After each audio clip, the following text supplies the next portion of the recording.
Bismillah ar-Rahman ar-Rahim. I am Dr. Mohibullah Wazir, and the topic is the medial surface of the cerebrum, that is its sulci and gyri.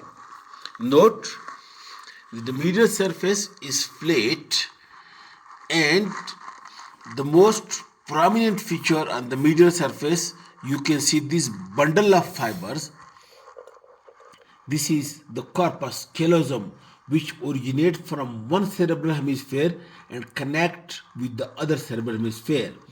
This you can see, this is the corpus callosum, and it connects the two cerebral hemisphere with one another.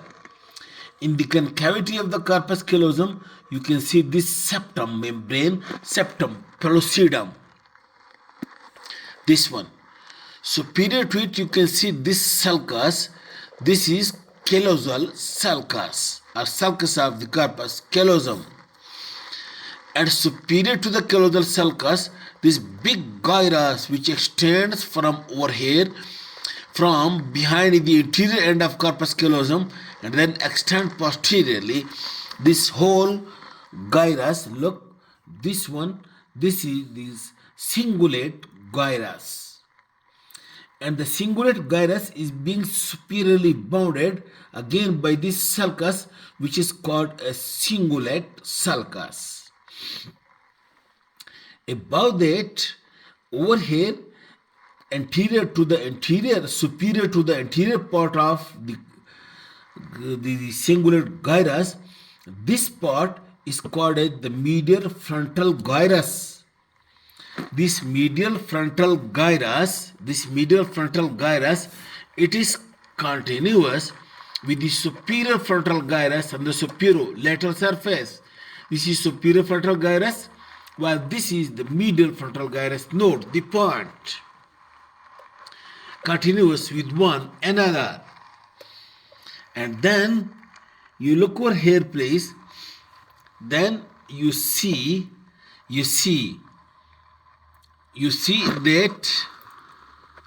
that on the medial surface,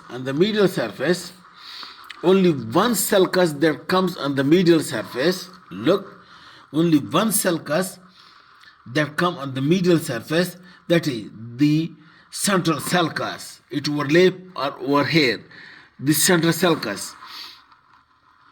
And this central sulcus is being surrounded by this gyrus, which is called as paracentral lobule. Look, this is the extension of the central sulcus over here, and it is being surrounded by this paracentral lobule. This paracentral lobule is being continuous with the precentral and postcentral gyri. That's why this paracentral lobule is also the part of the primary motor and sensory cortex. This is the precentral gyrus and postcentral gyrus, primary motor cortex and paracentral cortex, continuous with the paracentral lobule. Okay, then more posteriorly on the medial surface,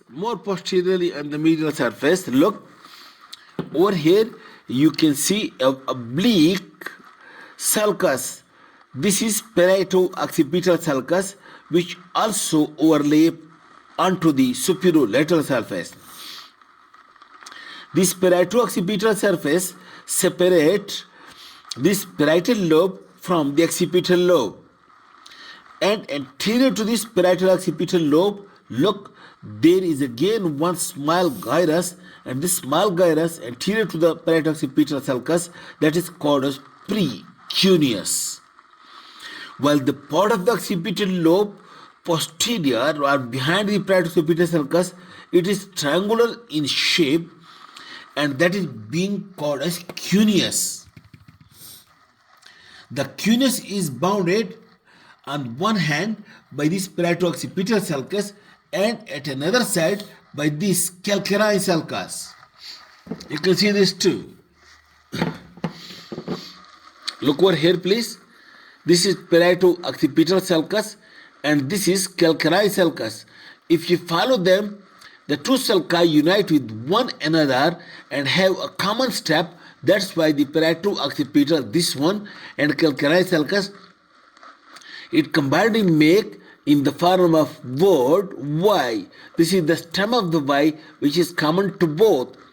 But the cunus, this triangular part, it is being bounded by this calcareous sulcus and parieto occipital sulcus. Into the depth of calcareous sulcus lies the primary visual cortex, and then below this calcareous sulcus, this gyrus which you see over here, this gyrus which you see over here, this is the lingual gyrus, and below the lingual gyrus you see one sulcus which is called as collateral sulcus. Lingual gyrus and collateral sulcus. This is all the sulci and gyri that you see on the medial surface. And in addition to that, you also see, look, this is corpus callosum, and then you can see this corpus callosum. Then this is septum pellucidum. You can see the thalamus and hypothalamus and interthalamic adhesion, and the posterior and anterior commissures. Look, the same you can see it over here. Look, this is the corpus callosum. This is the septum pellucidum. This is the fornix. This is the thalamus. This is hypothalamus. This is interthalamic adhesion. This is posterior commissure, and this is anterior commissure. This is optic chiasma, and then this is the midbrain. This is all about the sulci and gyri and the medial surface. Thank you.